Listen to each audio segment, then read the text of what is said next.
High. আমি 2019 সালে এই মেডিকেল রিপ্রেজেন্টেটিভ বা এই প্রফেশনে এসেছি। আর আমি কলেজ লাইফ থেকেই এই ভিডিও বানানো বা এইসব লাইফ নিয়ে আমি খুব হ্যাপি। আমার বানাতে ভালো লাগে ভিডিওস, যে কোনো রকম অ্যাক্টিং অ্যান্ড অল, এটা আমার প্যাশন। আমি আমার প্যাশনটাকে আমার প্রফেশনের পাশাপাশি সবসময় চালিয়ে গেছি। অনেক ক্ষেত্রে আমি সফল হয়েছি, অনেক ক্ষেত্রে আমি সফল হইনি, এবং ইটস রিয়েলি ট্রু। আমি মুভি লাইনে, আমি সিরিয়াল লাইনে, আমি থিয়েটার লাইনে ট্রাই করেছি। থিয়েটারে আমি বহু সফল হয়েছিলাম। কলেজ, স্কুল লাইফে, কলেজ লাইফে আমি অনেক থিয়েটার করেছি, আম, অনেক নাটক অনেক করেছি, সিরিয়াল লাইফে আমি কাজ করেছি।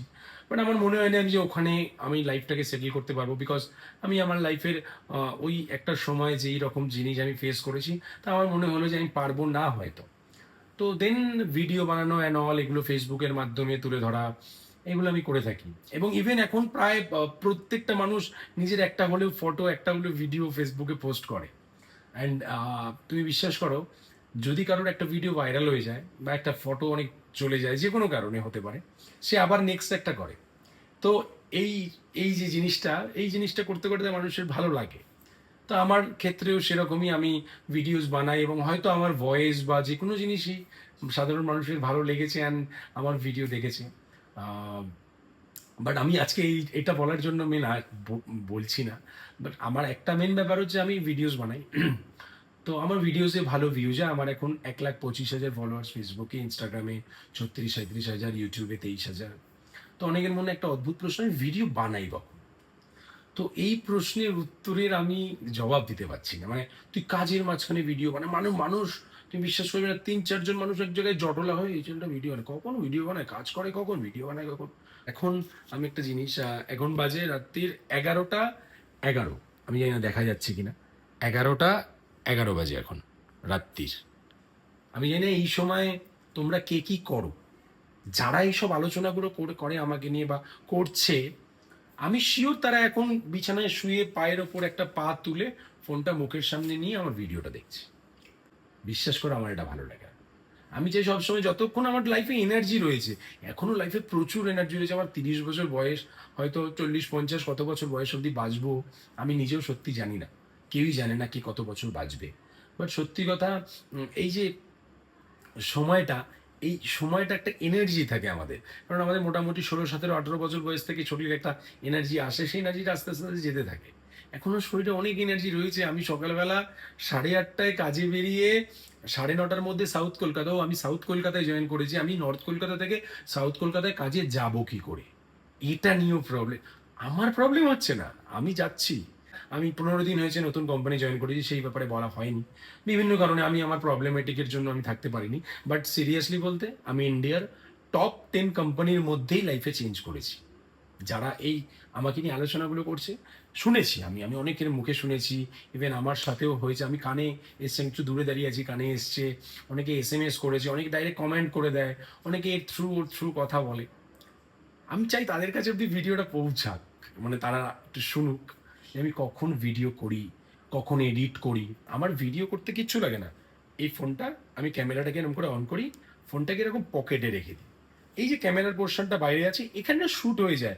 আমি রাস্তায় হাঁটতে হাঁটতে যদি একটা ক্যামেরা অন করে আমি এই পকেটে রাখি, কারোর প্রবলেম হবে? আমার কোনো কাজের ক্ষতি হবে? হবে না। আমার শ্যুটগুলো এরকমই হয়। দয়া করে আমার চ্যানেলে আমার ব্লগস অ্যান্ড অল দেখে আসবে। আমার জিনিসগুলো না এরকমভাবেই হয়। আমি এরমভাবেই কাজ করি। মানে এটা আমার ভালো লাগে। এই জিনিসটাকে নিয়ে আসি, নিয়ে এসে বাড়িতে ভয়েসের মাধ্যমে আমি ভিডিওটা দিই, যে medical representative for FMR, doctor চেম্বারে বাইরে ভেতরে যে অফিসিয়াল বা ফর্মাল জামা প্যান্ট পরে ছেলে মেয়েগুলোকে দেখছে, আমি তাদের কথাই বলছি। আমি বলছি আপনাদের যদি আমার ভিডিও ভালো না লাগে, আমি দেখবেন না। আমি কাউকে কখনো জোর করিনি, আমি কোথাও প্রমোট করিনি আমার ভিডিও লোককে মেসেজে মেসেজে পাঠাইনি, হোয়াটসঅ্যাপে পাঠাইনি, আমি কখনো করিনি। আমি করি, মানুষের ভালো লাগে তারা দেখে, যারা ভালো লাগে না দেখে না। কোনো ভিডিও ভালো লাগে না ডাইরেক্ট মানুষ বলে। বাট এটার সাথে আমার প্রফেশনাল লাইফের কোনো রকম কানেকশন নেই। যাদের মাথায় সবসময় এটা ঢুকে আছে, কেন কেন করছে, কেন এ করছে, কিভাবে করছে, কি করে করছে। মানুষের লাইফে প্যাশন থাকে। অনেকের লাইফে প্যাশন থেকে বাইক নিয়ে ঘুরতে যায়, অনেকের লাইফে প্যাশন থাকে ছবি আঁকা, অনেকের গান করা, গিটারিস্ট আমাদের MR লাইনে না, এরকম ঘুরলে প্রচুর ছেলে পাবে, প্রচুর। যাদের এরকম প্যাশন রয়েছে এবং প্যাশনেটভাবে এটা করে।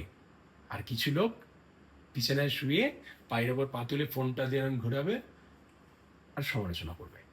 এই মানুষগুলোকে কি বলা উচিত আমি জানি না, আমার কিছু বলতে ইচ্ছে করে না। আমি তাদের সাথে আমার দেখা হয়, আমার সাথে কথা বলে, আমাকে অনেক বাহবা দেয়, বাহ খুব ভালো ভিডিও হয়।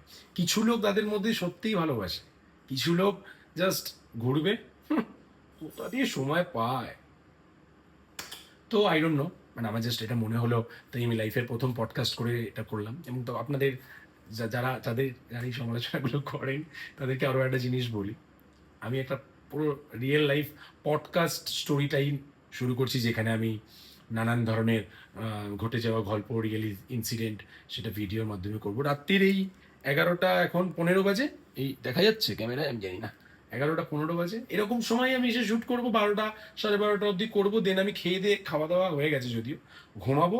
ঘুম থেকে উঠবো 7টা 7:30, আমি ঘুম থেকে সাধারণত উঠি। উঠে আমার যদি কোনোদিন 8টা 8:30 কাজে বেরোতে, আমি 8টা 8:30 বেরোবো। তারপরে বেরোতে হলে তারপরে বেরোবো। আমি ম্যানেজ করে নিতে পারি কাজ। আমি আমার লাইফ, আমার লাইফস্টাইল, আমার পার্সোনাল লাইফ, প্রফেশনাল লাইফ, আমার ওয়াইফ, সব কিছু আমি ম্যানেজ করে নিতে পারি। এইটুকু ট্যালেন্ট, এটুকু যে করে হোক আমার কাছে আছে, তোমাদের নেই। তাই তোমরা সমালোচনা করো, যদি চেষ্টা করে দেখো। আমি তোমাকে বলছি, সমালোচনা না করে তুমি একবার চেষ্টা করে দেখো, পারবে। আর যদি না পারো, তাহলে তোমার দ্বারা এই কাজ হবে না, তাহলে সমালোচনাই করো। Thank you. ও সরি, আর আমি যে চ্যানেলটা করবো, যেটার নাম রাজকাহিনীর গপ্প, আমার ইউটিউব চ্যানেল রয়েছে, সেখানে আমি ভিডিওস আপলোড করবো, বিভিন্ন রকম পডকাস্ট করবো। ভালো লাগলে কি দেখে এসো, অ্যান্ড ওটা নিয়েও সমালোচনা করো। প্রফেশনে কোনো নতুন আসা ছেলেপুলেদের মধ্যে আমি অনেক ভালোবাসা পেয়েছি, রাস্তায় দেখা হলে দাদা তোমার ভিডিও দেখে আমি এই প্রফেশনের ব্যাপারে জেনেছি, এই প্রফেশনে এসেছি। তাকে আমি প্রফেশনে আসতে সাহায্য করেছি, সে বেকার ছিল, সে চাকরি বাকরি কী করবে বুঝতে পারছিল না, তার মাথায় এসেছিল না, হয়তো আমার ভিডিওর মাধ্যমে হেল্প হয়েছে, আমি হেল্পটা করেছি। আমার সেই মানুষগুলোর মুখ মনে পড়লে হাসি পায়, আমি লিটারালি হাসি পায়। কিন্তু পুরোনো যে এরিয়ায় কাজ করতাম, লেকটাউন, বাঙুর, কেষ্টপুর, সত্যি কথা বলতে খুব কম লোক আছে ওই এরিয়ায় যারা আমাকে নিয়ে সমালোচনা করে। কারণ তারা আমাকে প্রত্যেক দিন ফিল্ডে দেখেছে কাজে, তারা আমার সঙ্গে প্রত্যেকটা কল করেছে। তারা আমাকে লাস্ট 4.5-5 বছর ধরে তারা কীরকম দেখেছে ফিল্ডে, কতটা কাজে দেখেছে, কতটা আদার্স অ্যাক্টিভিটি, খেলাধুলা, সব কিছুতে দেখে তাদেরকে জিজ্ঞাসা করে নেব। যদি না জিজ্ঞাসা করতে ইচ্ছে হয়, তাহলে থ্যাংক ইউ। আমার এই ভিডিওটা দেখো, দেখা হচ্ছে পরের ভিডিওতে, টাটা।